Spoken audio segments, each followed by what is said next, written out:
Welcome to Radical Anthropology this evening from for Radical Anthropology Group, and welcome to everybody wherever you are in the world.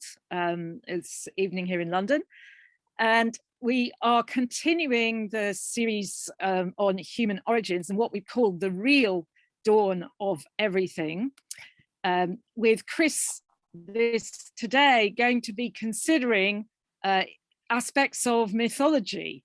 So last week he was going through the sex strike or female cosmetic coalitions model, and we had great contribution from Ian Watts on archaeology.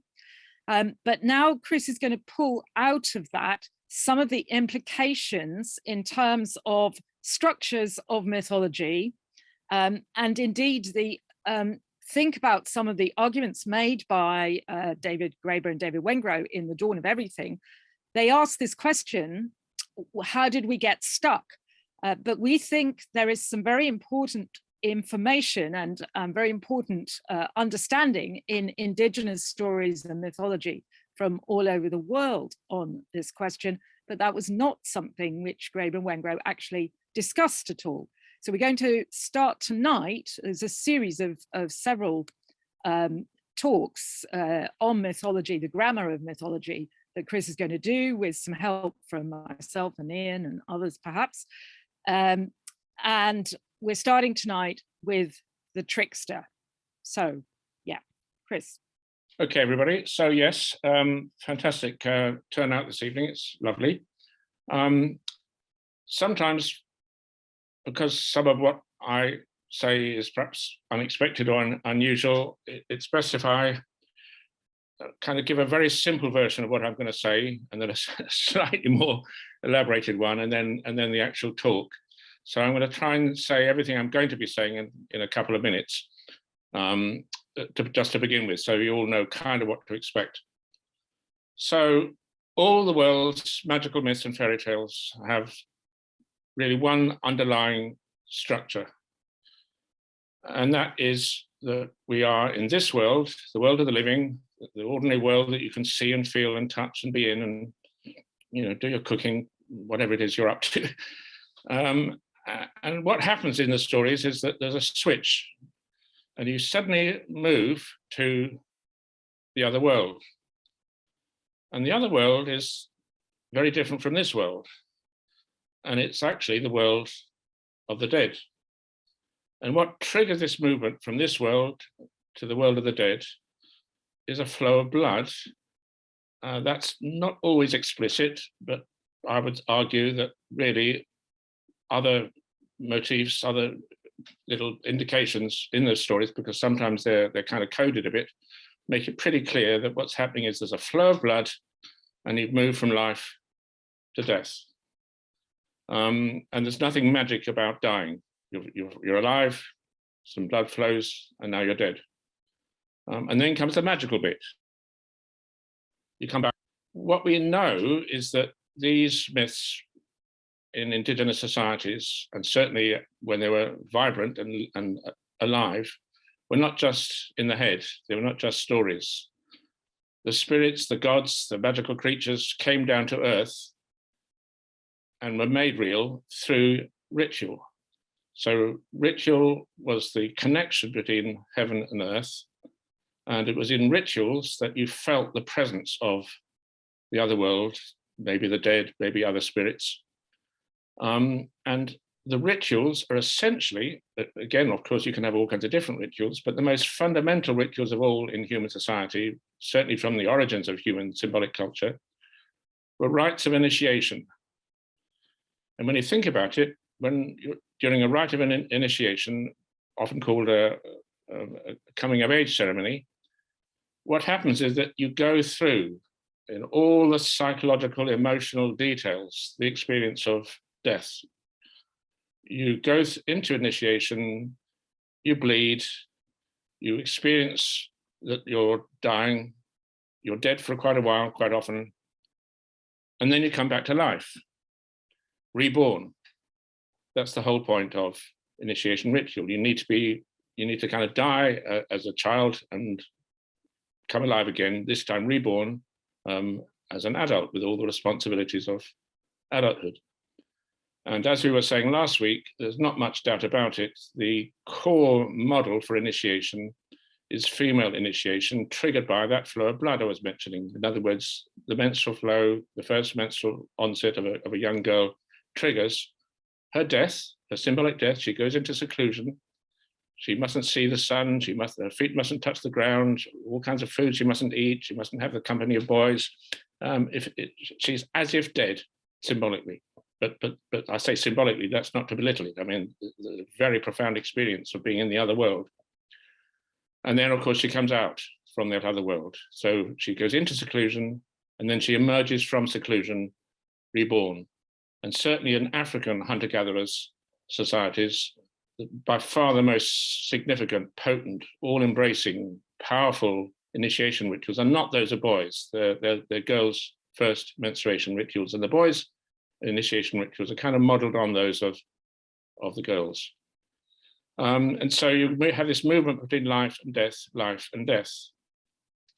And what Camilla was mentioning is that we're kind of, while talking about all this, we're also working out what would be the expectations of the theory of human origin. I'm going to now have a little sort of break with my a very brief PowerPoint, and explain that if life began the way we think it did, with a waxing and waning moon, with blood flow at new moon, everyone goes into seclusion, no sex, no marital sex, everyone's bonded through the blood, through solidarity, and then at full moon, everyone's released from that spell, and as the hunt hopefully has succeeded, the fires are lit, the feasting takes place, marital sex is allowed for the first time for 2 weeks. So it's like the menstrual spell is broken, and people are now free to be what they are physically in this world, instead of being ritual kind of in the other world. We would expect really that if that's the fundamental ritual, that's a profound experience. We would expect the world's most ancient forms of rock art, for example, but also myths and fairy tales to reflect that experience, that dual experience, that to and fro between this world and the other experience. And so we would expect really, if the myths and fairy tales of the world are, as it seems they are, that invariant, that kind of uniform, that singular, unified a voice right across the planet, we would expect those stories to be telling us something important. It shouldn't just be flippant absurdities. There should be something deeply significant at the root of all those stories. And we think, yes, there is something significant, because in those stories are kind of echoes really of this immense moment when we first switched over from being kind of great apes, maybe looking like humans, but not quite human. And suddenly, well, I say suddenly, there's definitely a switch from the world of brute facts, physical facts, to the world of, if you like, virtual reality, the world of symbolic culture.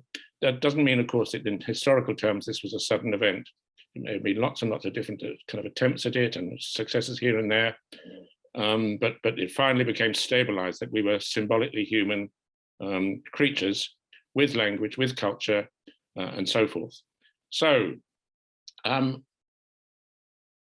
this evening's topic is the trickster. And I'm kind of, I don't think I want just I've got a couple of slides. I don't think I want them quite yet. One of the points which is important about why we've chosen this topic at this stage is this, that David Graeber and David Wengrow, they say that in the beginning was religion, private property, and the state. And one of David Graeber, also an argument made by his teacher, Marshall Salins, and that is that hunter-gatherers cannot possibly be egalitarian. Now, this whole term started with Marshall Salins, the same Marshall Salins' article published in 1960 in the Scientific American, The Origin of Human Society. And there, Salins was very emphatic that actually we became human as hunter-gatherer egalitarians. And he's gone over the decades absolutely full circle to denying eventually even the very possibility of any society being egalitarian. And his reasoning is that all hunter-gatherers, as well as other societies, have religion. And in all religion, you have gods. And he goes a little bit further. He follows Hokar, and I was mentioning him last week. This is A.M. Hokar, his book on kingship, Get It the Right Way Around. And Hokar's first line is, the earliest known religion is a belief in the divinity of kings. He says, when we have discovered the origin of divine kingship, because he says the earliest kings were kind of gods, we shall know, but at present we only know that when history begins, there are kings, the representatives of the gods. And he says that, this is Salins, but also supported by Graeber, that hunter-gatherers can't be considered egalitarian, excuse me, because they have kings. And the kings are their forest spirits and other spirits. And he argues, this is Salins, that, and Graeber, of course, that if you have gods of any kind, human beings will be subordinated to those gods, in fear of those gods, constantly anxiety about what the gods will be doing next. And even if these gods kind of aren't real, we might say then that they're just beliefs. What Graeber says, again, kind of correctly actually, if everyone believes in something, it becomes true. So what Graeber says is, if everyone believes in these gods, which are kings, maybe not embodied in human beings, but they're still there, they're just as real kings. And so if you've got kingship among hunter-gatherers, because those hunter-gatherers believe in these spirits, then of course, if you've got kingship, you can't possibly talk about egalitarianism. What anyone would know, were they at all familiar with the literature of hunters and gatherers, is that if you like, the spirits, the gods, if you like, of hunter-gatherers are tricksters. And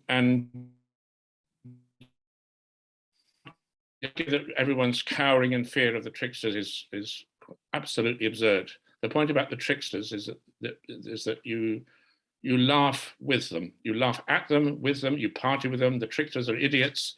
They may construct the world, but they also destroy the world. They may construct the rules, but they equally break the rules. Tricksters are figures of fun. And in any society where your gods are figures of fun, when you can laugh at the gods, I mean, of course, that is a marvelous form of egalitarianism. You laugh at the gods. You don't creep around in awe and fear of these creatures. As Jerome says, the Benjeli, the Congo forest people that he's worked with all these years, you party with them, you joke with them, you have a great time with these tricksters. So they are kind of absurd, but it doesn't alter the fact that they are conceived also as the creators of kind of everything. So, okay, I want to make clear now that all of this is related to the idea, and that actually all the world's myths have long been known to be, at the end of the day, one myth only. So what we're saying in RAG, although it may seem controversial, it's actually a core part of the greatest work ever produced by an anthropologist on mythology, cross-culturally. So Claude Lévi-Strauss wrote his extraordinary 4-volume work on mythology. Although he covered just the myths of North and South America, it's perfectly clear that the logic he discovered extends far wider.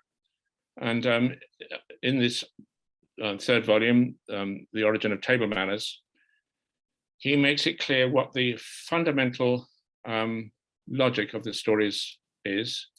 People, so many anthropologists, they talk about Lévi-Strauss, and what happens is that people refer to others who've written about Lévi-Strauss, and others refer to people who've written about other people who've written about Lévi-Strauss. And what never happens is that anyone actually reads the detail of Claude Lévi-Strauss, because he makes absolutely clear what these common logic of these North and South American myths, he studied 1,000 of them, actually is. And he says here, the veil lifts to reveal a vast mythological system common to both South and North America. We can now understand the reason for this. I'll skip out a few lines. The transition from nature to culture demands that the feminine organism should become periodic, since the social as well as the cosmic order would be endangered by a state of anarchy in which regular alternation of day and night, the phases of the moon, feminine menstruation, the fixed period for pregnancy, and the course of the seasons did not mutually support each other. So we've got an idea of heaven and earth being connected. But the critical point is that the human female, through her cycle, has such power that she can influence the entire cosmos. The transition from nature to culture demands that the feminine organism should become periodic, since the social as well as the cosmic order would be endangered by a state of anarchy in which these cycles didn't mutually support each other. So it is as periodic creatures that women are in danger of disrupting the orderly working of the universe. Their social insubordination, often referred to in the myths, is an anticipation in the form of the reign of women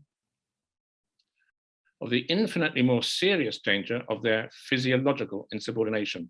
Therefore, women have to be subjected to regla, and the rules instilled into them by their upbringing, like those imposed on them, even at the cost of their subjection by a social order willed and evolved by men, are the pledge and symbol of other rules, the physiological nature of which bears witness to the correspondence between social and cosmic rhythms. Now, what I've argued in my book, Blood Relations, that's all beautifully true, except that it's upside down. And Lévi-Strauss takes kind of at face value the male version of the stories, which says that women have to be subjected to rules by men, by a male-dominated order, because otherwise women won't synchronize their cycles properly with each other using the moon as a clock. And it seems immeasurably more likely that menstrual synchrony, using the moon as the clock to synchronize periods, was something which women would have established. And if men think women need to synchronize, that something must have gone seriously wrong for menstrual synchrony to be something that men have to get up to. So what's rather nice about Lévi-Strauss is that he's not just slightly wrong, he's so precisely upside down and wrong that you've just got to turn him the other around and you begin to get a picture of what must really be going on. So one myth only, that's the conclusion of the last volume of the last book, the Naked Man, L'Homme Nu. And so this is the most astonishing discovery by Claude Lévi-Strauss, which again, I don't know, it seems to be quite tragic that people have kind of moved on and forgotten this extraordinary importance of this. Right across the entire world, the entire planet is embraced, or has been embraced, by a web of mythology. And so all those different stories, they're all, one story is a variant on another, they're all kind of variations on a theme, but at the end of the day, the entirety of planet Earth is wrapped in a web of mythology. And at the end of the day, we have kind of a single myth. Obviously, the stories are different, but it's rather like saying that all life on Earth is written in a single alphabet, the genetic alphabet. All the myths of the world are written, or obviously spoken, told, again in a unitary system of concepts. And here is what we in RAG would expect to find. So it's a binary system, it's just off or on. And in the column on, we have ritual power or magical power or the spell being cast as on. And ritual power lasts through the whole of waxing moon. And all you've got really in all these world myths, all the different versions of these myths, all these variants, you have on and off. And in the on column, you have everything you would expect if ritual power was triggered by the flow of blood. So the moon's waxing, nobody can be engaged in marital sex. And in order to prohibit marital sex, everyone's going through a kind of gender inversion. The males are becoming females, the females are becoming males. Any kind of intimacy isn't going to be marital, it's going to be intimacy through the blood, which can get coded in the stories as incest. You haven't got male dominance, you've in fact got reverse dominance through the ritual. You're going to have a lot of noise, rebellion against dominance, often symbolized by storms. The seclusion is a kind of death. The blood is wet. you're in the dark, so the sky is dark. You're with the dead rather than the living. You're in the animal world. Part of reversing marital sex is for people to actually reverse their human identity and adopt the identity of animals through wearing animal masks. And there's not going to be any cooking while in menstrual seclusion. So you're going to get hunger. If any food is going to be raw. And if there is any eating, it's going to be kind of cannibalism. It's going to be symbolized through eating your own flesh. And if you just look at all those features there, on the left, waxing moon, gender inversion, incest. I don't want you to think that these are separate symbols. They're just so many different ways of emphasizing that you're moving into the other world, that the ritual power is on. And there are more, of course. You can use smell and all kinds of other ways. But what I do want you to notice is that in the other column off, you just have the symmetrical opposite. So instead of waxing, moon, waning, instead of gender inversion, you have heterosexuality. Instead of incest, you have marriage. Instead of reverse dominance, you have dominance, and so on. And we would expect that logic to be respected in all the world's myths, if the theory is true. So if the theory is true, we wouldn't expect any myth to be mixing up elements of on with elements of off. It doesn't mean that things can't happen, but they would have to happen in ways which make it clear that different things are occurring. So an auspicious marriage shouldn't be happening during an eclipse. If you're, no story should just casually mix up off with on, because of course, if you mix up the off signal with the on signal, you just lose the signal and the story won't work. And so again, I just want to emphasize, it's as simple as that. You're either in seclusion, kind of dead, or you're emerging, coming back to life. And finally, on the whole question of getting stuck, I was trying to draw this with various complicated, tools, and I realized that I can't use these silly tools, so I've just drawn it with a felt tip pen. In many ways, this diagram here explains getting. It's an image of getting stuck. So I've got sky and earth. You could have at the top there death, and on the bottom life. And what happens in the stories, and we've already looked at some of them in the course of these books. At the end of last time, just before Christmas, we did the shoes that were danced to pieces. It's a story about a whole bunch of girls, 12 daughters of a king, who go up and down from this world into the underworld several times, moving between life and death, sky and earth, if you like, or at least the earth and the underworld. And then what happens at the end of the story is that we get stuck. And in that story, the shoes that were danced to pieces, one of the loveliest of the Grimm's fairy tales, getting stuck means the poor girls have to get married and they can't have any fun anymore. They can't keep going down into the underworld. But in Levi-Strauss's stories, I would argue that just about every single story follows that structure. I should emphasize that those up and down movements, the number of them doesn't matter. Very often there's just three, sometimes there's more, sometimes there's just one of those movements before the split takes place.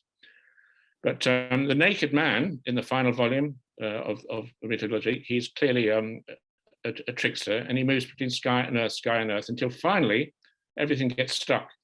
Another myth, a wonderful story, is the hunter Non-Maneki and his wives, and he has a high wife, a low wife, a high wife, a low wife. He has these different wives. First, as one is a bird, then as a worm. They go up and down, and then finally, the wives sort of split apart, and one of them is down and one of them's up. And one important way of looking at this is to say that these stories are about how it was that death became permanent. So initially, you died, you came alive, you died. Death was something that you did the way the moon does. You just keep moving between life and death, life and death. And the tragedy is that this ended with us getting stuck, so that life and death are utterly separate. And once you're dead, that's it. You're dead. You can't get back to life again. And that's a difference from what happens with the moon. When the moon, if we knew how to die properly, we wouldn't die and stay dead. We'd keep in touch with the moon. And all the stories about the origin of death, one way or the other, they're saying that the reason why we have this tragedy of dying and getting stuck in death is because we lost touch with the moon. In mythology throughout the world, we have this metaphor, very widespread metaphor. I think it's pretty much everywhere, which women use when they say they're menstruating. I am with the moon. It is my moon time. I've seen the moon. When Jerome describes his people, the Magi, as saying woman's other husband is the moon, what they're really saying is that a woman's earthly husband doesn't have permanent rights in her. So a man will be related maritally to a woman, he will be having his sexual relationship with her, but her biggest husband is the moon. So when she's menstruating, she is with her husband in the sky, the moon, who comes down to earth to visit women. And this means that men's marital relationships are periodically obstructed. So you have a barrier, and the barrier of blood is a barrier to marital relationships. But this barrier, of course, isn't like a territorial fence or hedge or wall. It waxes and wanes. And when the barrier is there, we have kind of morality in the sense there's now a taboo applying to sexual relationships.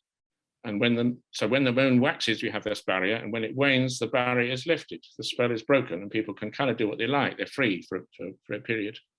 So inhabiting a world which is constantly in flux, alternating endlessly between opposite states, hunter-gatherers, quite logically, visualize their divinity in correspondingly fluid terms. So those alternations which I was mentioning earlier on, for example, changing species, are features of the divinity. So in the stories, the trickster is a human, maybe a man, usually a man actually, but he can become a lion, an antelope, it can turn into a rain, a feather dropped into water can become an ostrich or a leather sandal. In Southern African Kalahari stories can become the live antelope from whose skin it was made. And so the trickster is just a way of expressing. I mean, if we think like with Durkheim, that divinities are images of the society, given that the society itself is in constant flux, moving between a period of ritual and a period of surrender of that ritual, or moving as Jerome describes the Benjeli, moving between opposite rituals. You have the Goku, the women's ritual. The women take over with a brief period of matriarchy, then they surrender their power, and then the men take over maybe a little bit later with the Jenge and strut about with their masculine power. You have this movement between opposite states. And so the trickster god, who plays such a prominent role in hunter-gatherer narratives, is reflecting that fluidity. And this spirit is sex-resistant, rebellious, and ludicrous, and yet also a lustful clown, a creative antelopes, and the guardian spirit charged with enforcing the fundamental rules of society. So these are the earliest forms of religion. And while the trickster stories are not moral teachings, the absurdities that they depict provoke laughter so uncontrollable and infectious that it constitutes in itself a healing force. Laughter, when we think about it, it is a form of trembling, which is one sure way of entering into trance. And I'm wondering, I can't quite see where Camilla's got to. Camilla, are you there? Because I'm wondering, do you feel like doing God's testicles? You want to do, okay, this is a beautiful example of a trickster story from the Kwa people of Botswana, the Eastern Kalahari. And it was brought to us thanks to the work of Helga Vierik, who talked to RAG last year, and she told us this story very amazingly. So it's called Bees Chasing God's Testicles, and it comes from the time when humans could talk to animals, the time of first creation. Okay, so God, or the creator, he saw this girl and he really wanted to get to know her better. So he was really lusting after her. She was in a group of women who were foraging. So he decided to turn himself into a man, except he was teeny weeny little, the size of a praying mantis kind of man. He hopped along after the women as they were all gathering, but he needed to get bigger. So as they were picking nuts and berries and digging up roots, he started to eat the nuts and the berries and to start eating the roots as well. So he got a little bit bigger, but it was tiring keeping after the women as they were working. So he found a solution. The girl he was after, the girl he was watching, she put down her sack, and which was full of all kinds of nice veggies and stuff. And she was digging up this great big marama root, a big, beautiful tuber. And he crawled into the sack, and in there were all kinds of fruit and berries and roots and melons. And so he started eating and eating and eating to start to grow, get a little bit bigger. And she was working hard and digging up the marama root. And at last she dug it right out and she threw it in the sack, and he got conked on the head. He was completely knocked out. And she picked up the sack. Whoa, it was quite heavy by now. And she put it on with a tump band around her head at the back of her to get it all balanced so they could all walk home back to camp. Now, by the time they got back to camp, God, inside the sack, he was starting to come round. And by this time, he was nearly the size of a 10-year-old boy by now, because he'd eaten so much of what was in the sack. So she dumped down the sack, had a bit of a drink for a rest as they just got home. And then she took out the big root and some lovely wild onions. And God, inside, he gave them to her so that she didn't feel that he was there. And so she took them out of the sack and put them by the embers, the just glowing embers of the fire, to just bubble away and start to roast there. And then she went off to see the neighbors, the next door house, next door hut, and said, oh, I've got this lovely roots. Can I bring it round and share with you? And then she came back and she wondered, well, where those roots got? Where's that root gone? She'd set it on the side of the fire just so that it didn't get burned. Where's it gone?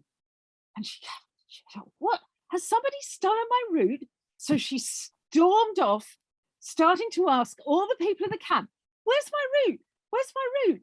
You didn't take it, did you? And they were very indignant. We wouldn't steal your food. Meanwhile, God had crept into her hut and hidden under the blankets, because by this time, guess what? He had eaten that root and those onions, and now he'd grown so big, he was the size of a man. And she got back to her fire and she was really fed up. She didn't feel like eating much anymore. She had lost her delicious food. So she just went into the hut and under the blankets, drew up her jackal skin it was a cold night and dry season, and tried to get to sleep. And suddenly this guy started jumping on her. And I thought, fuck, who is this? Who is this? You're not my fiance. Get off me. Get off me. And he was he was pressing her down. He was trying to split her legs. And she took hold of her knife and she just sliced off his testicles. And God jumped, howled in anguish and disappeared. But the poor little balls were left there in their sack. And the girl, she was so angry, she called the bees, because remember, this was the time humans could still speak with the animals. She called the bees to chase down, hunt down those testicles and sting them. And the poor balls in the sack were jumping and jumping away and jumping off and hopping away over the desert. And the bees were swarming after them and kept stinging. And every time they stung, some of God's seed went spurting out, leaving a trail around on the desert. The next morning, the girl had lost sight of the testicles, but she told this story. She told everybody, somebody jumped me, somebody tried to rape me last night. But the people were fed up with her because she'd been accusing them of stealing her food. So they didn't believe her. So she said, well, I'm going to prove it. And she went following the trail of the testicles with the little spurts of seed where the bees had stung them. And she followed it all the way, and some of the people came after her. They didn't really believe her, but she followed it all the way across the veldt and across the sand dunes and down and in and out. And finally, she came to a place where the testicles had, desperate to escape the bees, had buried themselves into the sand, and they died there.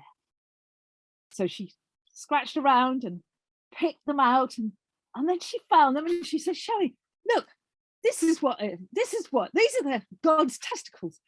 And the people came and looked at them, and they were sort of hard and soft, and they had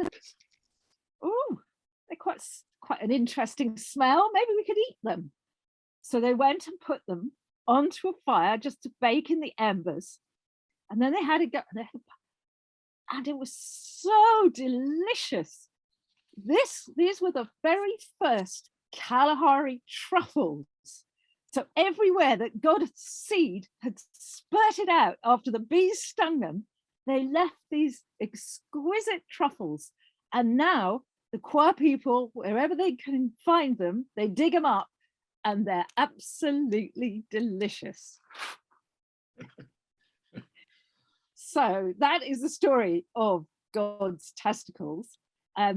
If I can just say a little bit about it, when Helga told that story, the first thing she did was, well, compare it to the story like the Virgin Mary, who gets this God sending his emissary, his angel, telling the Virgin Mary that now she's going to have God's child. She doesn't have any choice about it. She doesn't have any say in the matter. She's just supposed to be blessed amongst women because she's going to get this. She's been knocked up by God, and she doesn't have anything to say about it. She gets given the instructions. Or we could compare stories from Greek mythology.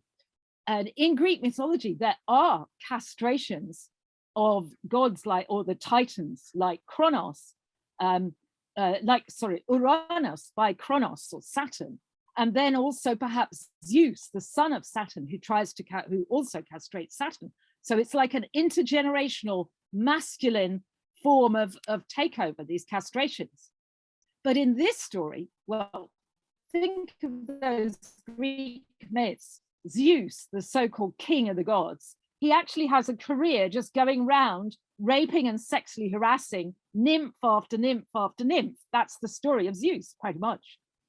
Well, in this story of a thoroughly egalitarian bushman group, hunting and gathering group, the nymph fights back.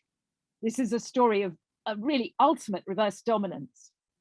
But there's a couple of very interesting themes of the story that are classic for bushman trickster tales.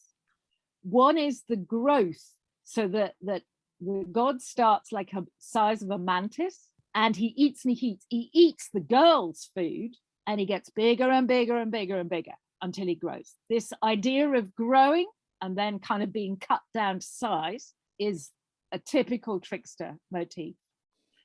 The other thing is, well, the cutting off of the testicles. Tricksters in many stories, there's this famous Jean Trois story where this happens too. Tricksters, if they've been absolutely useless at hunting, then what they do is cut off bits of themselves to bring back to their wives, for the wives to eat. And typically they might cut off their genitals and trick their wives into eating their genitals instead of eating meat and instead of eating hunting game. So these are very typical stories, but you actually bees, swarms of bees. And if you think about the bees as being some sense kind of a swarm of many females, a little tiny little, it's a very reverse dominant idea. So this god starts off trying to hunt a girl, but he ends up himself, or his balls do, getting hunted by insects. So it really is a complete kind of switcheroo in terms of the dominance in the situation. Is that enough? Well, that was absolutely brilliant. Beautiful. I mean, really, this is you've done the job, and I hardly anything I can think of to add to it. But yeah, okay. But you mentioned the wonderful Kalahari Johansi story of the trickster Coaxa. I don't know how to pronounce that, but sorry, Kauka. Kauka. Okay, thank you.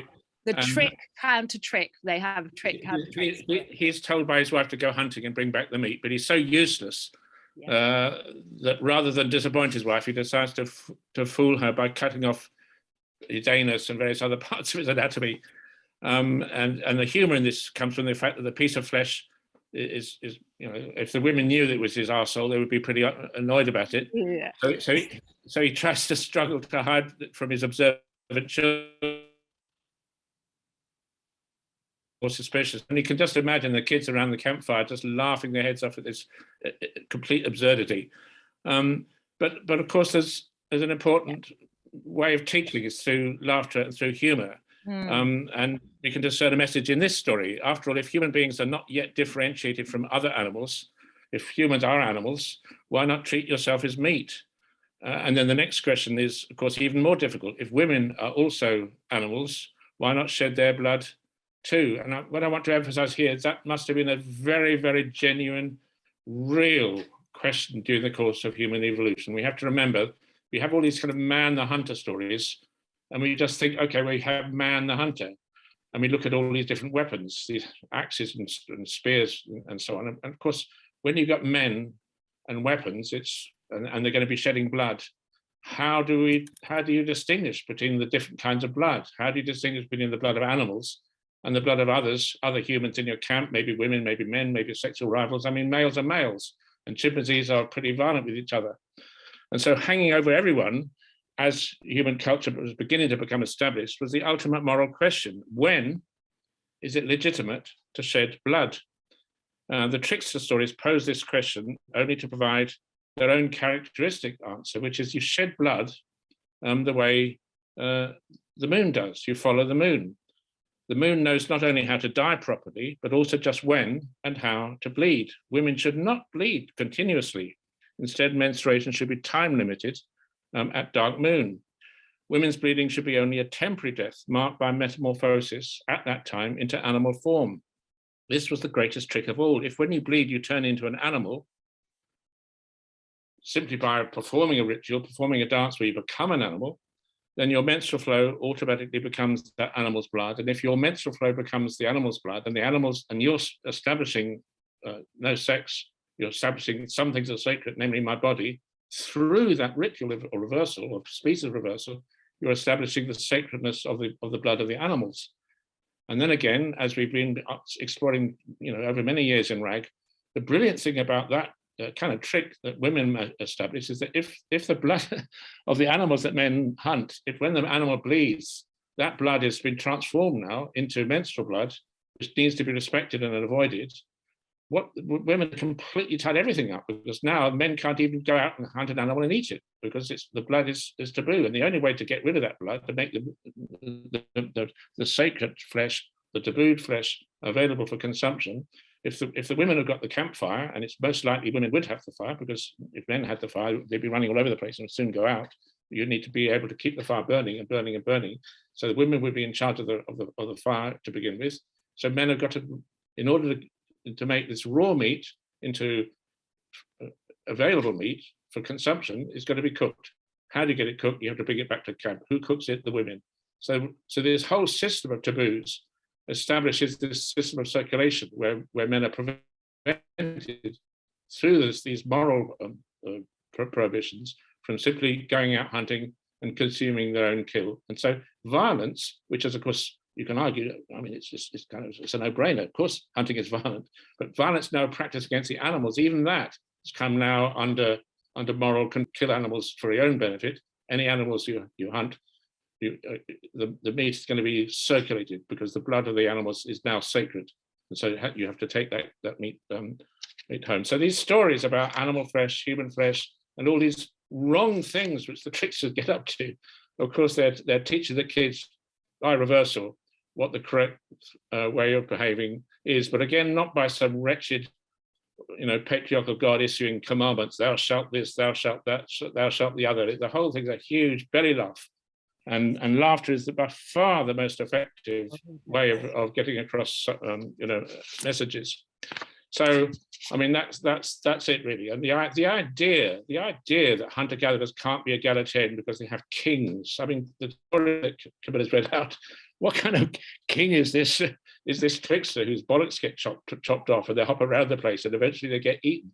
I mean, it's just a huge belly laugh at the expense of male misbehavior, largely. I mean, females misbehave as well. The way females misbehave is, of course, by not behaving correctly in terms of the menstrual rules. I mean, which of course means that a young woman who just did whatever she liked, instead of observing the prohibitions, would be somebody who was not in solidarity with hers and other women. She'd be liable to, do what she likes, would just mean that the males would take advantage of that. She might get pregnant and then the guy walks off and gets somebody else pregnant, leaving her with a baby. So those are the kind of issues concerned with blood on both sides, menstrual blood and animal blood, which get kind of equated through these rituals of reversal. And the stories are all about that. I mean, there's more to say, but I think we've done enough to make the point that hunter-gatherers don't have kings, and also that religion is not the state. The idea that religion is the state is very foolish, and it actually, more than foolish, it shows an astonishing, one has to think almost intentional ignorance of hunter-gatherer dynamics, and above all, the critical importance of laughter in order to be human. So I think we've said enough. But anyway, thank you very much, Camilla. That was absolutely brilliant the way you told the story. Fantastic. So it's hard to miss with that story. Said that when she heard it, told her by an older man, but with children listening, and it was supposed to be a sacred story, and it quite likely would associate to initiation in some way. But I mean, I'm sure there are women's versions of the story as well as men's versions, because that's what you get with these Bushman stories, that women say one way and men say the other way. But even children were hearing the messages. So boys are hearing the messages about what not to do, and girls are hearing the messages about, you don't go around accusing people of stealing of food and so on. But yeah, there's some lovely contributions in the chat. Amajit had a beautiful story from India about Indra. Amajit, do you want to say something about it, or can you? Well, it's interesting. I came across it about a month ago. Apparently, Indo-Aryan god Indra, he took the form of this woman Ahilya, whose husband was a holy man. Yeah. And this holy man went to have his sort of do his ablutions in the river, and Indra disguised himself.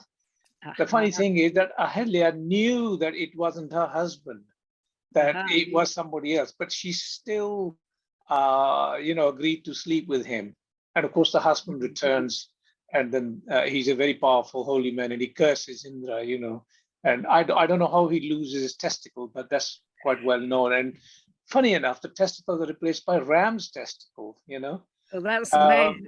Yeah, and then this curse, the 1,000 vulvas on his body, in an alternative myth, these turn into all-seeing eyes. I'm still quite mystified by this, Hopefully somebody will be able to explain this to me, yeah? And I was saying to Mark also that there are two tricksters in Indo-Aryan mythology.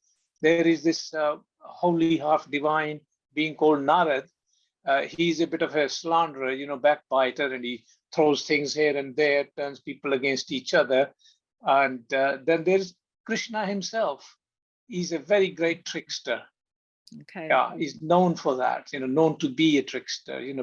People say that openly, without sort of being disrespectful. The Hindus say that themselves, although, he's their god. Brilliant. Thank you. These are wonderful examples of kind of gender inversion going on in relation to that. And also kind of the false husband who looks like the real husband. That's really interesting. Yeah. And it happens at a time of ritual of when the holy man is making ablutions, is wet and washing and so on. Yeah. So that's kind of interesting. Yeah. Perhaps just worth mentioning, Camilla, if you can remember the detail, I can't remember, but who are the Kalahari Bushmen who heard about Jesus, and Yes. Oh, he's a great trickster. That was Gunther's work with Naro people. So as soon as the Bushmen begin to be evangelized and they hear missionaries speaking about Jesus Christ, what has happened in the past, and Ian Watts may say more about this, is that the trickster, when it's looked at from the point of view of Judeo-Christian kind of missionaries, they think the trickster's the devil. But when the Bushmen understand Jesus Christ or hear the stories of Jesus Christ, they think Jesus Christ is a trickster. I mean, he does all kinds of things very similar, like dying and coming back to life, which is classic trickster. And he's Jesus Christ does this in connection to the moon with the lunar feast at Easter. So really, there are all kinds of characteristics. Plus, Jesus is connected to healing, and tricksters are strongly connected to healing ritual. So there's lots of reasons why the Bushmen think of tricksters as Jesus Christ, or Jesus Christ as a trickster. I mean, one thing is clear, which is that the trickster, I think ethnographers are aware of this, kind of is the moon. I mean, it's not the moon that you see in the sky, the big round fat thing that gives lots of light, but the trickster is this moon which performs this trick of coming down to earth and getting inside women. So menstruation means that the moon has done that trick. And Alan Barnard, for example, points out that all of these stories about the trickster actually share in what he calls the moon's inherent existential ambiguity, because the moon the sun is kind of all, whenever it's up in the sky, it's kind of all there. The moon has got this extraordinary capacity to come and go, wax and wane, as well as this capacity apparently to get inside women. And so, in my own view, really at the root of it all, the trickster is the moon man. It's a representation of the movement around the lunar cycle, with all these growth motifs. Getting this tiny creature becomes bigger and bigger and bigger, and then goes back to a sort of tiny size. There's this lovely story that Ian, I mean, maybe it's a bit unfair to ask Ian to say it now, I don't know, but this lovely story about the moon getting hungry and then cold, and then the hive going to and fro. I mean, it's just so clear what's going on in those stories. Just have a go, Ian, if you're there. Right. Well, yeah. On that particular story, that is from the Gui in the central Kalahari, and it's basically a man and his wife and his children, and the man goes hunting, hunts a hartebeest, and makes a cloak with the skin. But over the course of a lunar month, the kids are getting hungry and start belly aching, and so they eat the skin. And so the man has to go hunting once again. And so it's like tying in, well, no, I mean, it's not really an elaborated story, but among the more southern Bushman groups, the Kham in the Northern Cape, there we have lots of stories about how the trickster creates the moon. He may do so with an ostrich feather that has blood on it, or through a shoe that has rubbed his foot and is, we infer, sort of possibly bloody as a result. And he throws it into the water in disgust No, let's get that right. He rubs his foot. So he asks the hammer. I'm sorry. Sorry? Yeah. The shoe rubs his foot.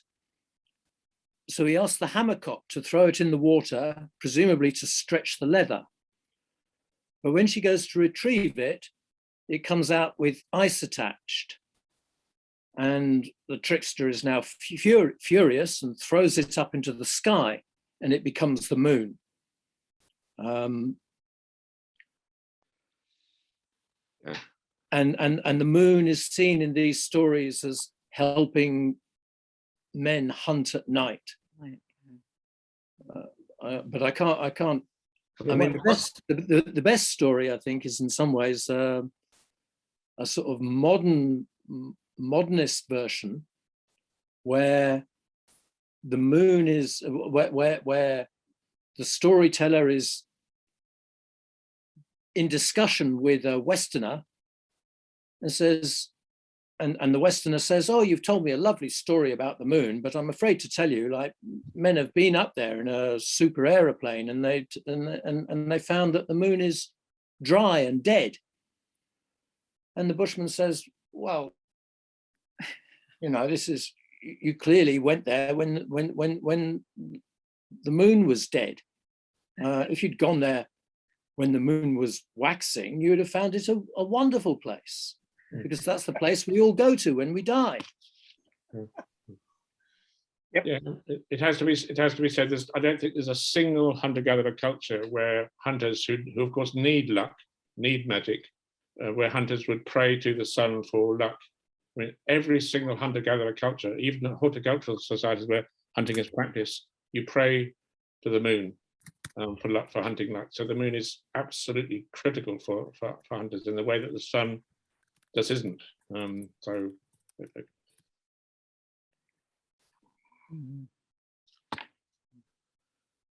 That's certainly very prominent with the Bushmen and with the Hadza. But of course, we wouldn't expect that to be the case so much with forest hunter-gatherers.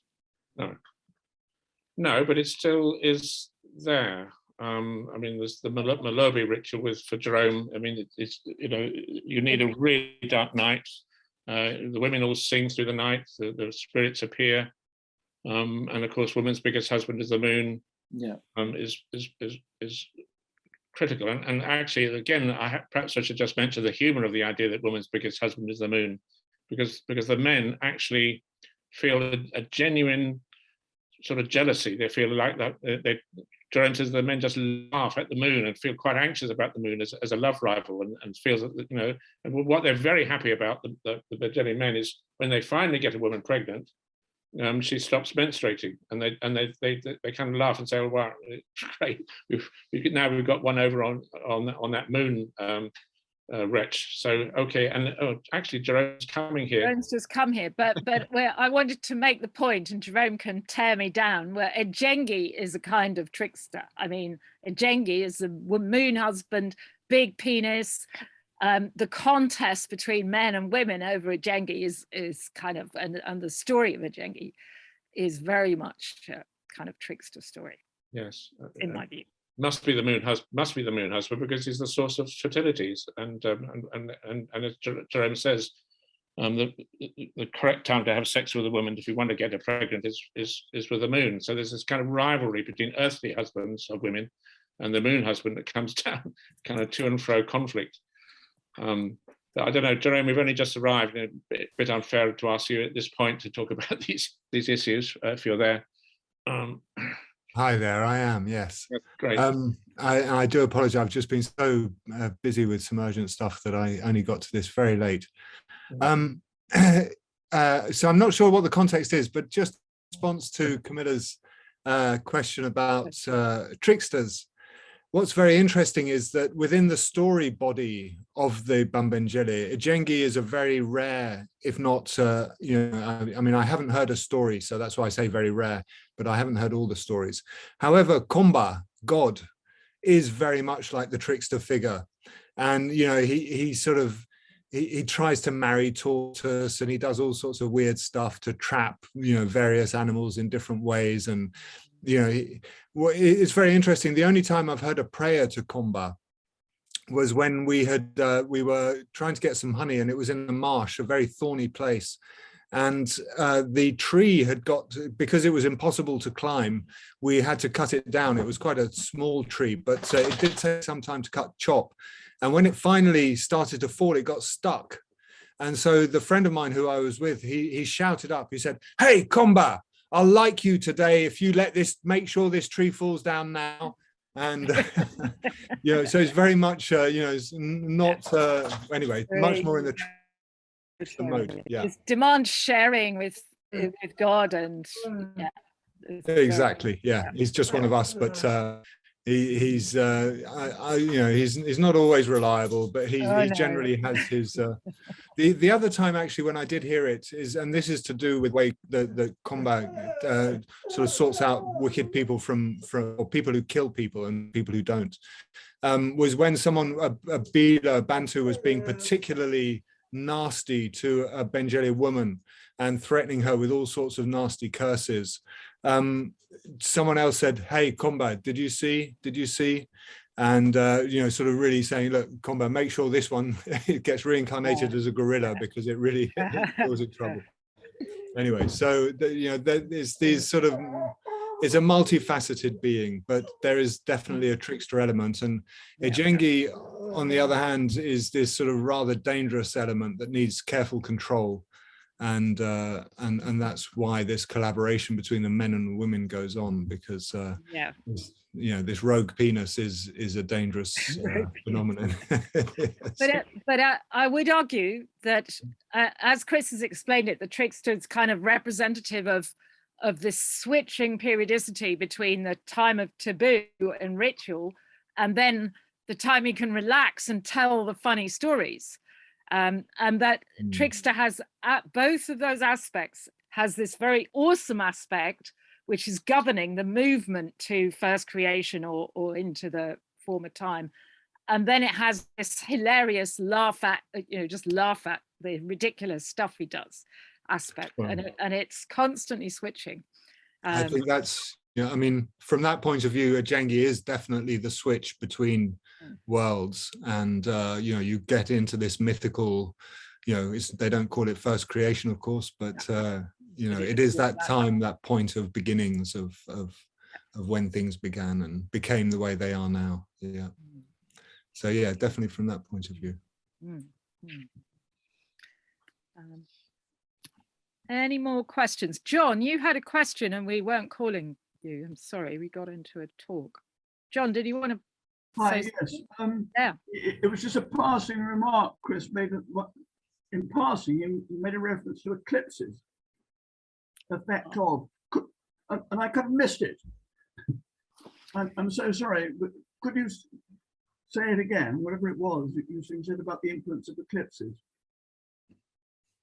Yes, I mean, an eclipse is usually, I think in most cultures, a sudden dark moon. I mean, if it's a solar eclipse, clearly in real life, of course, the moon's got in the way. But what tends to happen in most indigenous cultures, if anything happens, I mean, sometimes, of course, nothing very much happens. You just wait till it passes, but you're a bit surprised why is everything going dark. But Levi-Strauss and many others have pointed out that what tends to happen is that everybody empties their pots, pours away the food because it's got blood in it, and the eclipse is treated as a very unexpected period of dark moon when women must be menstruating because it's dark. And of course it's the sun that's gone dark, but of course across the Kalahari the idea is that the lions, perhaps some lion, huge massive lion, has decided to blot out the sun with its paw in order to produce the necessary darkness for the lions to get up very close to the animals and hunt them, because of course the lions have got superb nocturnal vision. They don't like the light too much because they don't like running. They want to just creep up, and so an eclipse is caused by a lion's paw or a big cat sort of eating the sun, and you make a huge amount of noise or bang the pots and empty all the food out. I mean, this doesn't necessarily happen everywhere, of course, but this is Levi-Strauss talking, I think, mostly about North American indigenous people. A huge amount of noise to scare away the creature that has taken the sun. But the critical point is that if it's an eclipse of the sun, blood must be flowing.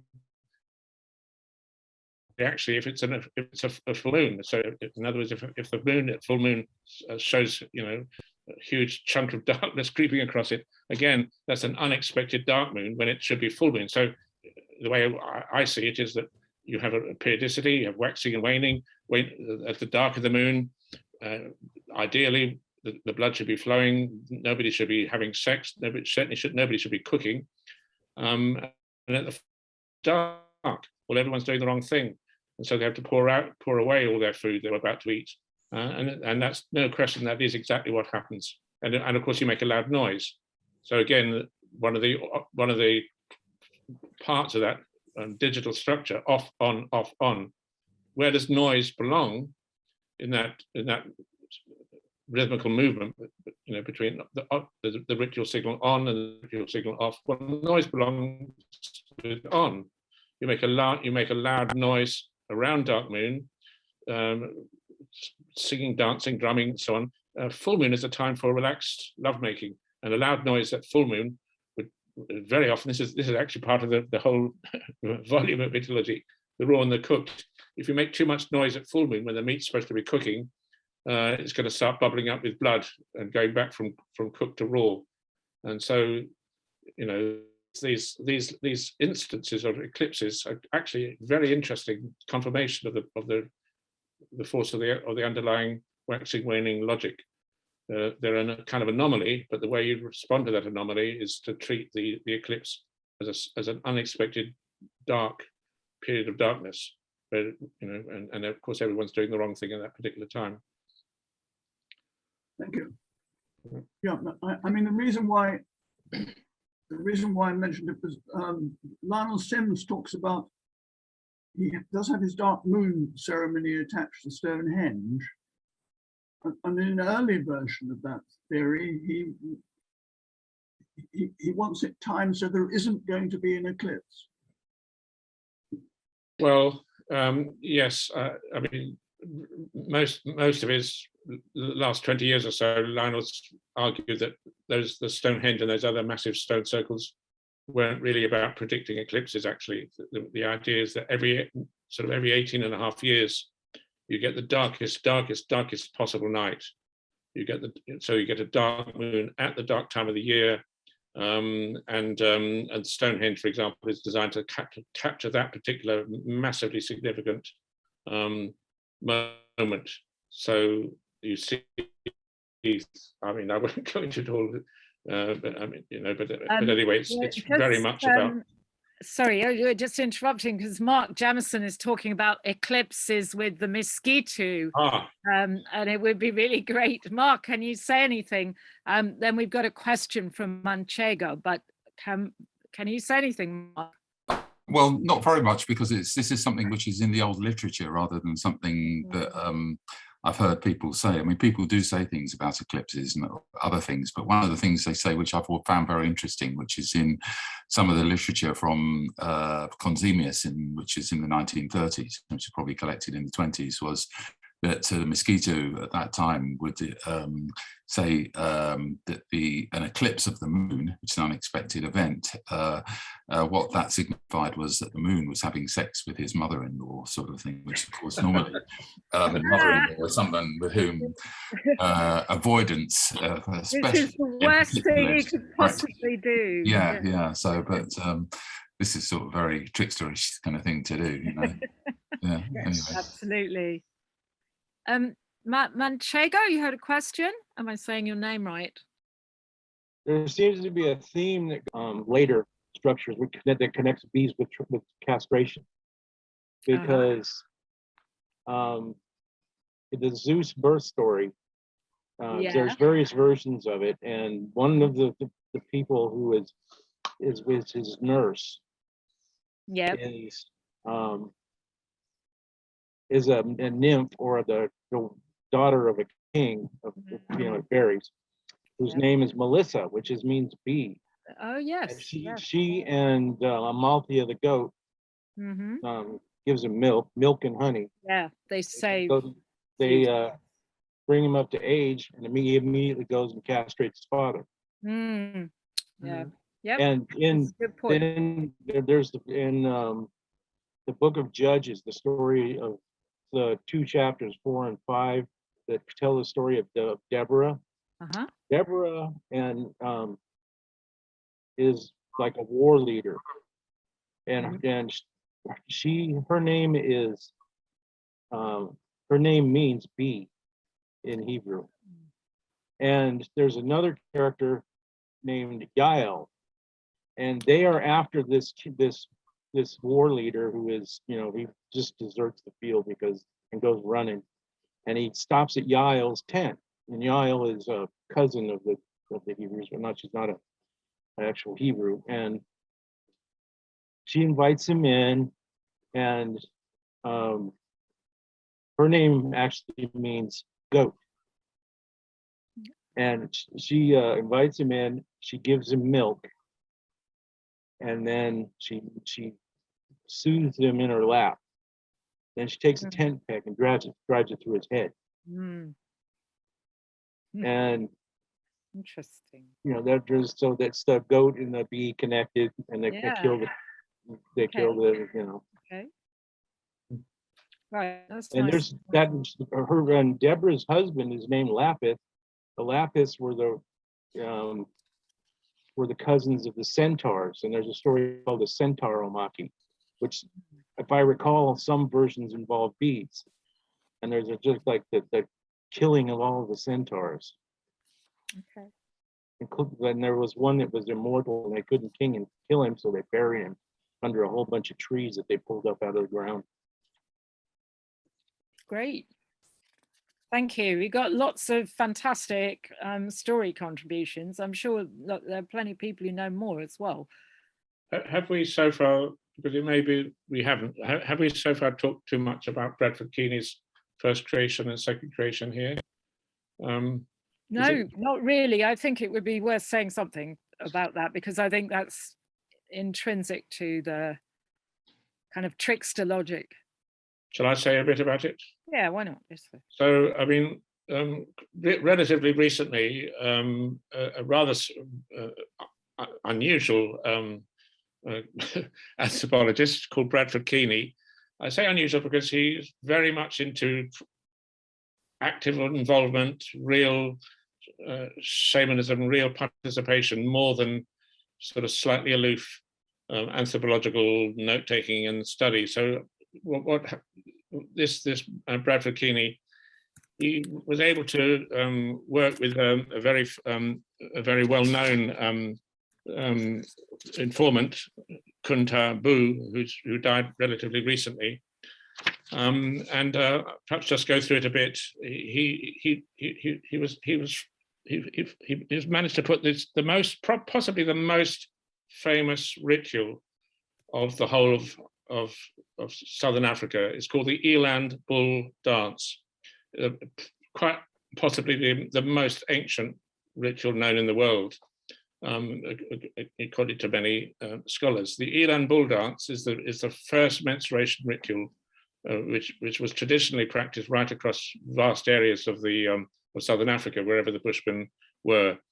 And what happened is that through all-night dancing, everyone, and Jerome just mentioned it, during this period, everyone got wafted back into the period known as first creation. And this is the first human beings had the power to keep changing themselves into different animals. And among these creatures were eland-headed people with hooves that made clapping sounds, and they were the first shamans or healers. And today in the Kalahari, a shaman healer, while in deep trance, would bleed through the nose, just as an eland bleeds through the nose when it's dying. But in those days, in first creation, no one was permanently sick or dead. And this constant movement between life and death meant you could move from death back to new life as easily as the other way around. And then second creation is said to have happened when people first saw the light aims preventing them from changing form. And owing to this new fixity, people and animals began to get sick and die. And when death became a permanent state, the entire world was changed into the one we all now inhabit, which is called second creation. And this is seen as a great loss of oneness with the cosmos, known also as the great turning around, or Menisi na na na na. And to restore health,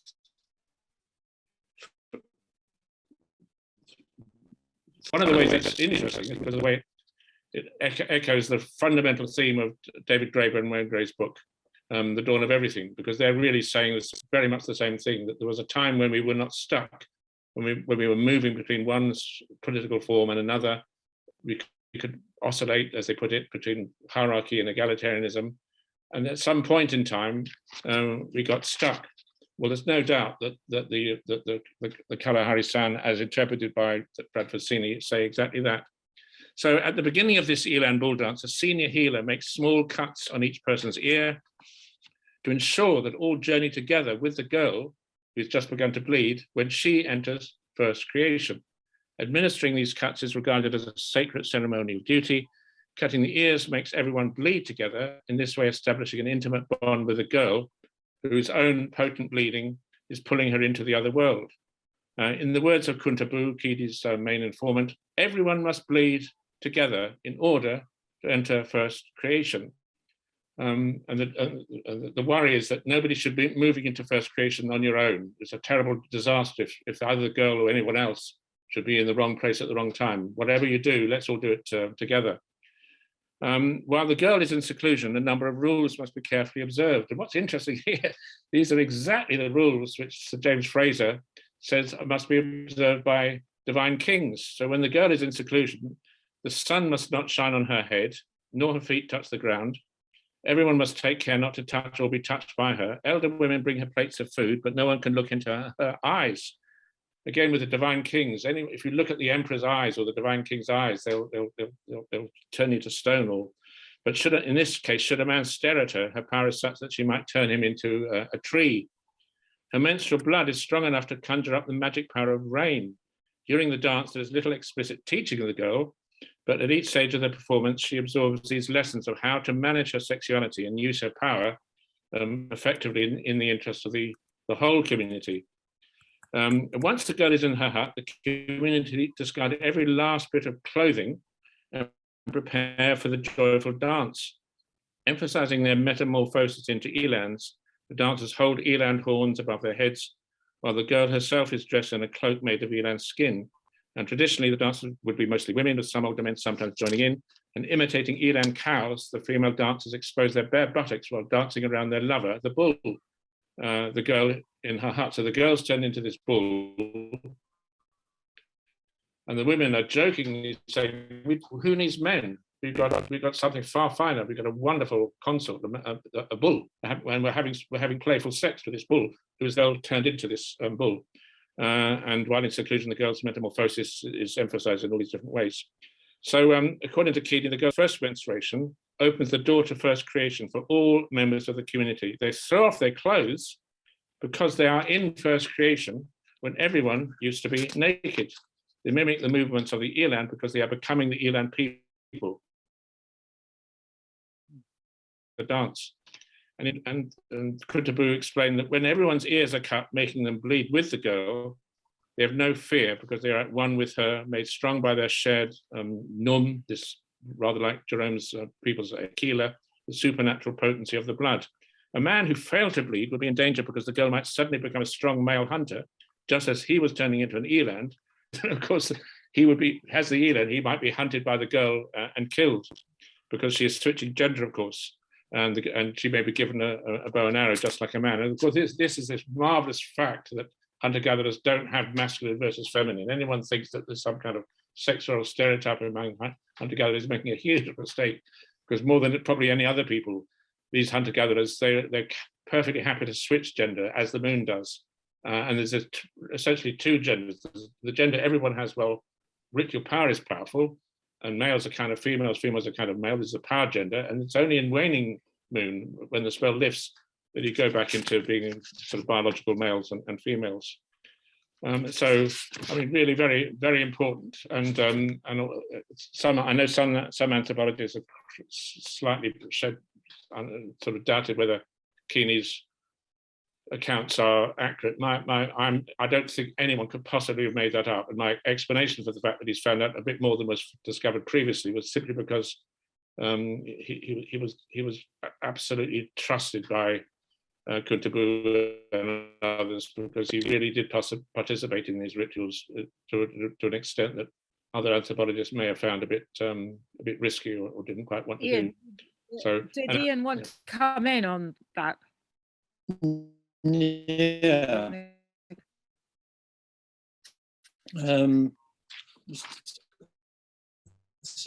Largely just a word of caution. I mean, first and second creation, and Matthias Gunther certainly backs him up on that.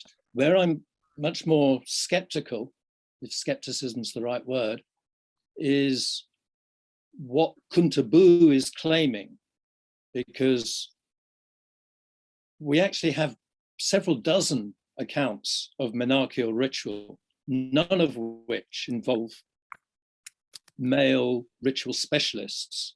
So if Kuntabu is right, then this seems to be a relatively recent adoption, following an old symbolic logic, but nevertheless, it seems to be as if Jew Huasi of recent decades have, as we well know, also got stuck, and that men have had to appropriate ritual powers that formerly were exclusively women's.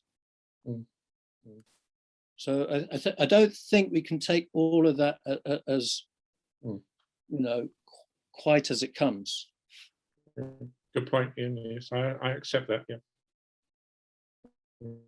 Only I'm sort of unclear how much men.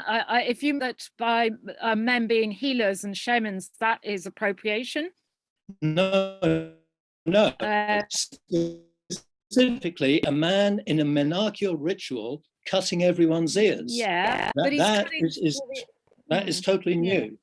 Okay, it's not what we've heard before. That's and we true. do have several dozen accounts.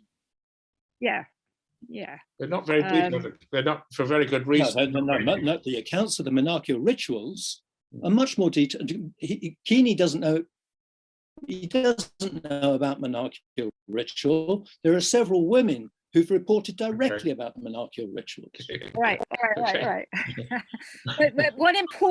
But there are some very important aspects of the Keeney thesis that the movement that aligns, which Chris hasn't really made very much here tonight, about the way that Trickster is implicated in healing ritual. And so Keeney is aligning healing ritual with first menstruation and the boy's first kill, all of them as ways of seeking to move into first creation, and that they're all kind of equivalent. Yeah, but Lewis Williams made that point 40 years ago. Lewis Williams did, but he didn't. Lewis Williams for his own wasn't reason. practicing healing with the guys exactly in the same ways. So it's really good to get it from another perspective, isn't it? So I mean, I'm not sure we should. Jerome, are you still, Jerome, are you still there? Did I'm wondering if Jerome's still there. If Jerome wants to come in on this. Dinner again. Hi, you're right. I am cooking dinner. Leek soup, as it happens. Don't worry. Oh, delicious. But yes. No, I mean, Ian's hesitancy with Brad Keeney's work is something I've come across among other specialists who've spent a lot of time with the San people. And, as Chris says, Brad is, a practicing shaman. He does, shaking courses and things like that, which he offers to Westerners, and people report or at least some people report very effective and profound experiences. And certainly it seems that his skill as a shaman is what made him get the access to the San insides, which other anthropologists maybe didn't understand so well. And he does, at one point, I think in the article, he mentions that he thinks that a lot of the previous work was not really done with experienced shamans, and that has led to some of the sort of mistaken presentations of what sand trancing is all about.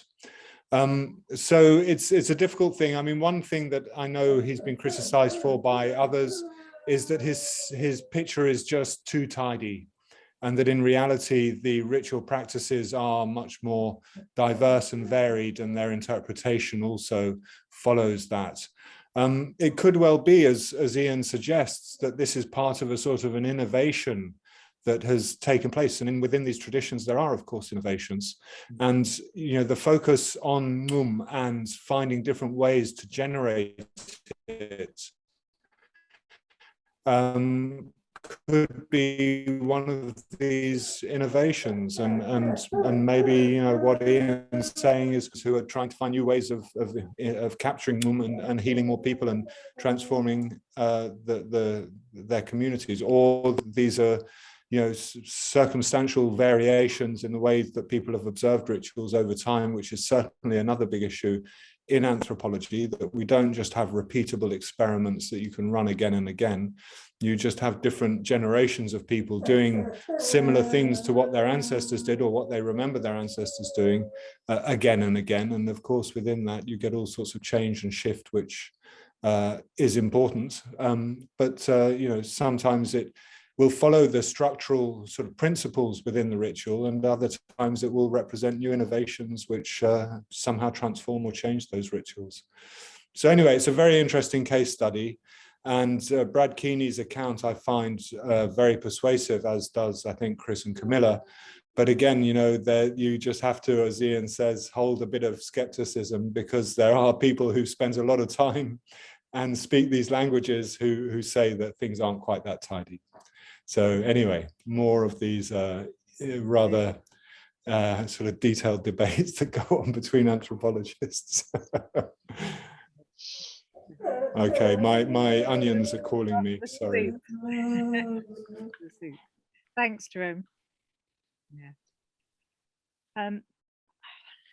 Have we got, did you want to say any more in, or have we got some more questions here? We're just a bit past 8 o'clock. Any more at all? Is there any feedback on the dawn of everything? I mean, maybe we made a bit of a mistake in assuming that everyone would have heard of or read Graeber and Wango's book, to which some of these talks have a kind of response. Maybe that isn't the case. Maybe a lot of you here this evening aren't that bothered about the dawn of everything, and their explanation for how we. Why should they be bothered about it, Chris? Well, it's just such it's the #1 non-fiction bestseller in the States at the moment, and it's had a huge lot of readership, and there is a lot of interest in it, and it is, you know, an important event, its publication. As you know, we oh, okay, Machenko is saying he's about a quarter through. Okay, and I'll, yeah. So, okay. I mean, it's the first time a kind of highly followed book has even talked about this whole question of oscillation, whereas I think, I mean, it's just so obvious to me, we are a Earth, Sun, Moon system. All things on this planet are affected by these periodicities of the tide, the moon, the sun, the day, and all these things. All living things, they breathe in, they breathe out, they live, they die, they go through, you know, all kinds of periods, you know, of different wavelengths. It would be so odd if social patterns didn't also alternate and oscillate in that way. And they are right in one thing, which is that we seem to have got stuck. And actually, just looking at the planet these days from a satellite, what you see at night, you see the whole of the northern hemisphere blazing with light. It's like we've learned to switch all the lights on during the night, but who knows how to switch them off when we need to? So we have this enormous amount of light pollution. And as soon as you see periodicity stopping, the lights on permanently, that is the kind of one of the indications of death. I mean, you know, no living thing is static. always has to be some kind of pulse. And their idea that we need to get the pulse back is a very good one. We do need to get the pulse back. And I think we need the two forms of pulse should be, yes, the ones that life on Earth has evolved with. The reason we even have life on Earth is because we're an Earth, Sun, Moon system. And anyone with this kind of environmental sensibilities should be aware that the basic clocks need to be recovered. One's the sun, and of course these days we hardly even have seasons, because you can go to the supermarket and get food from any part of the world irrespective of season. We're forgetting that. But not just the sun. The moon is extremely important as a clock for all of our health. It isn't just the Hadza that when we had the Hadza over here in London, they stayed in my flat in Hackney, where Ian was, they just felt ill because they didn't know even if we'd got a moon. They said, do you even have a moon over here in this part of the world? And they felt ill through being unable to perform epime at dark moon. So to me, there are certain themes which have been opened up by the book, The Dawn of Everything, which are extremely important. And the answers they give are pretty tragically inadequate, but the questions are brilliant. Great. Yeah, as Ian Fillingham's observing, there are places on the planet without light pollution, like Central Asia and Yemen and Afghanistan, and places which have become benighted, if you like. So the grave problem is being stuck, that there are some places where the lights are blazing and never stop, and other places which have been so bombed to smithereens that there is no. So what we need is restoring periodicity of lights on, lights off, on and off, on and off, in a synchronized way, instead of the catastrophe that's happening to this planet. But yeah, that's really what we're trying to argue, that the trickster is that pulse that could restore, the